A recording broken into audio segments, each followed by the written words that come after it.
everyone, and welcome back to my channel. In today's video, we are making healthy mac and cheese. I've been craving it lately and I thought it would be the perfect comfort food going into the cooler weather. And it's so creamy, it's delicious. Plus I give you an option to bake it too with a nice crumbly topping on the top. It's delish. If you haven't yet, make sure to subscribe to see lots more healthy recipes, and let's get into the delicious mac and cheese. So for the mac and cheese, I'm using these shells from Banza. They're made from chickpeas. I really like using chickpea or bean or lentil noodles because they have a higher protein content compared to regular noodles and less carbohydrates, which is just a better macronutrient profile. So I'm just cooking that according to package instructions. It was about 9 minutes in boiling water. While that's cooking, we're going to make our sauce. So I'm using butternut squash. Butternut squash is great because it's loaded with potassium and vitamin B6 for energy. Adding in some full-fat coconut milk, which has got great healthy fats. They're going to help you feel satisfied with this nice creamy sauce. A tablespoon of tapioca flour, which is going to help to make a nice thick sauce that really sticks to our noodles, so you get that really nice mac and cheese flavor. I'm also adding in a tablespoon of tahini, which is ground sesame seeds that tastes super good in this recipe, and sesame seeds are high in methionine. And methionine really helps your liver detox because your liver is what's responsible in your body for detoxing.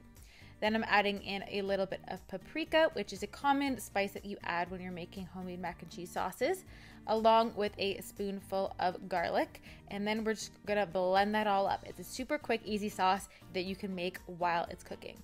Then you're just gonna pour that over your noodles once they're done and stir it up. And you can leave it like this or you can bake it.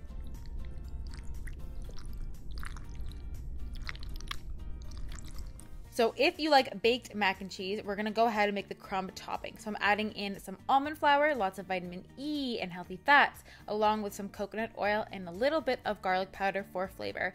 Super easy. And then you're gonna take your mac and cheese that's already ready. Now again, this is just a step if you like baked mac and cheese. It tastes delicious as it is, but if you like more of that crumb topping on baked mac and cheese, you can do the baked part.